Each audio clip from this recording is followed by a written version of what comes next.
I'm Eileen Sarkisian. And I'm Monica Marion, and welcome back to Keeping Up with America. And we're live from Glendale, California.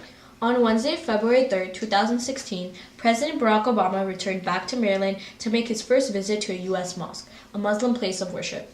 Obama has visited mosques before, but never in the U.S., which is home to 2.75 million Muslims.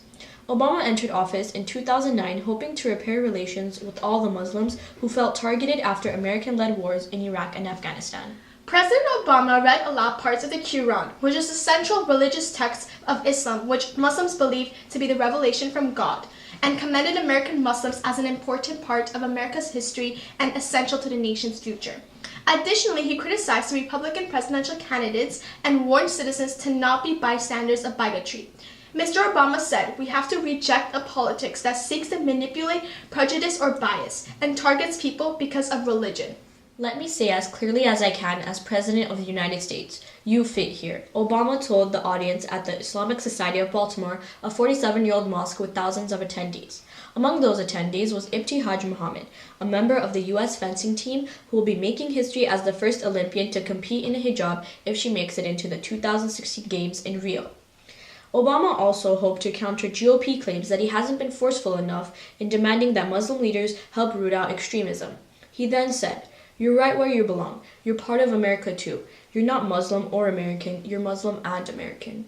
Some parents of Muslim children have said that they are worried about being removed from the country. Obama did not want the children to be targeted. This resulted in Obama demanding that people of all faiths be accepted into the U.S. without bias.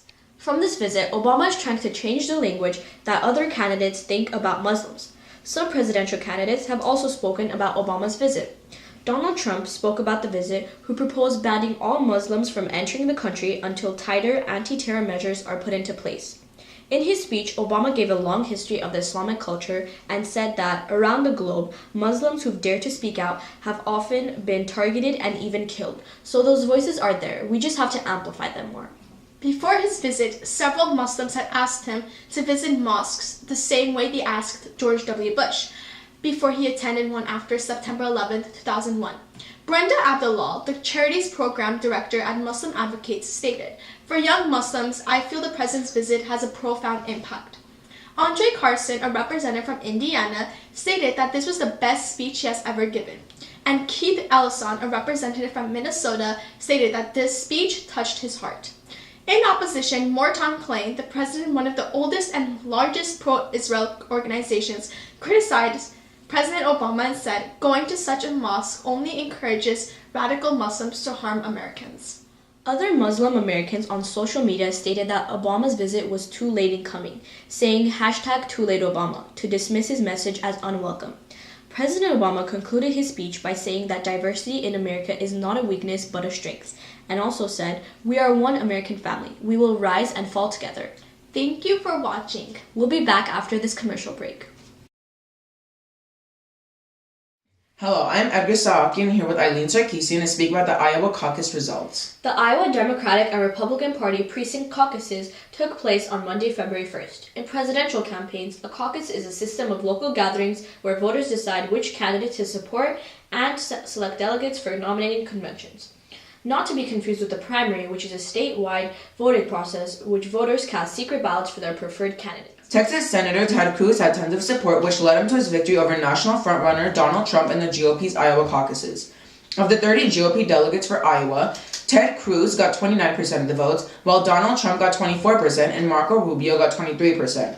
Of the 44 Democratic delegates, 23 delegates voted for Hillary Clinton, while 21 voted for Bernie Sanders. But some of these were awarded by coin flip. Much of the attention was on Trump, though, because everything from business deals to the latest polls had convinced everyone he would win. So a loss in Iowa may blemish the image that he is the best candidate. In fact, Trump had led most recent statewide polls, and he even opted to skip the most recent debate. But he said Monday night he was honored to come in second, and he congratulated Cruz. Ted Cruz was from the southern states that hoped that one of their own would become a Republican nominee for the first time since Ronald Reagan. After winning, Hillary Clinton characterized herself as a progressive who gets things done for the people, and as someone who stands in a long line of American reformers who make up our minds that the status quo is not good enough. After the caucus, former Maryland Governor Martin O'Malley suspended his campaign Monday night, and former Arkansas Governor Mike Huckabee tweeted that he officially suspended his run for the GOP nomination.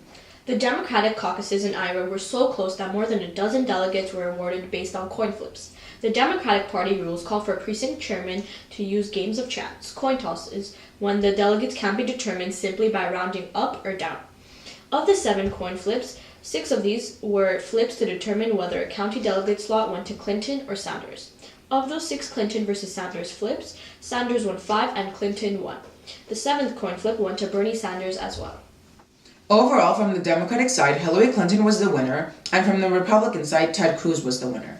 From the Republican side, Marco Rubio's accomplishment was very surprising to the people of the U.S. because most people expected for him not to be placed third. Rubio stated in a speech that after 7 years of Obama, they are willing to take their country back, meaning that Marco Rubio could do a better job than President Obama. Thank you for watching Keeping Up with America. Don't forget to tune in next week for the weekly news.